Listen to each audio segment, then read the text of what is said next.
hear a lot of people talking about industry consolidation. Most of the chatter, in my opinion, is not productive. So, for this mid-month wisdom, I wanted to dive into this subject so we can redirect our thoughts and efforts into something we can action on. Let's start here.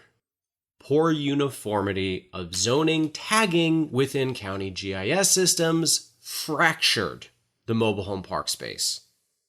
Seriously, go and try to build a database on your own. It'll take you months, if not years, especially if you want to push for a more national, less localized call list.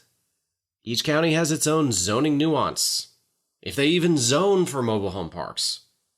What does that do to would-be database makers? It creates a nightmare of work to organize. On top of that, mom and pops still dominate the ownership of this industry.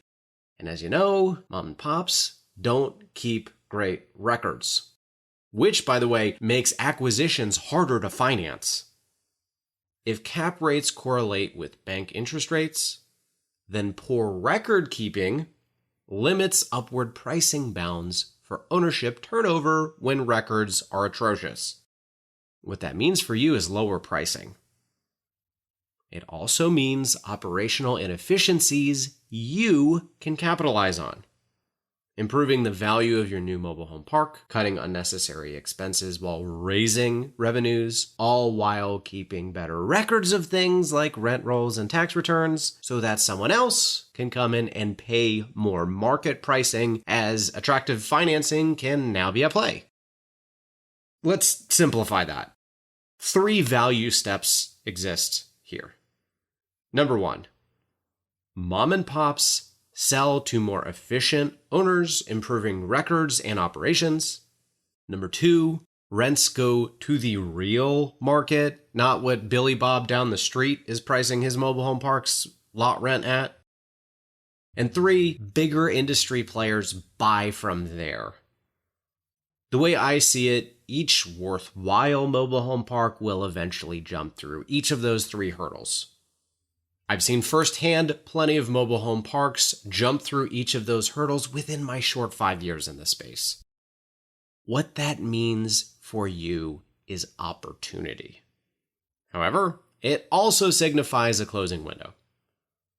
If you think high prices prohibit your entry into this space right now, just wait until the majority of mobile home parks are owned by the bigger players. At that point, basically everyone will be playing the cap rate game. Not familiar with how the cap rate game works? Go listen to my recent interview with Ryan Smith. It's a fascinating way to realize you won't compete against a bigger player's buying power. Right now, during this pre-consolidation window, we have a chance to come in, improve properties, raise rents, and either refinance at market rates or sell to one of those bigger players. Once that window closes, people starting with nothing, like Ian and I did, will seriously struggle to compete within the space. I hope you walk away from this episode with 2 things. Number 1, a healthy fear of missing out due to a quickly closing window. And number 2, excitement that you got started before it was too late. Like the old Chinese cliche goes, the best time to start was 20 years ago. The second best time to start is right now. Stop complaining about high prices. Start finding ways to get into deals. Bring real value to your residents. Create optionality for yourself as this window may be closed within 5 years. Don't miss out.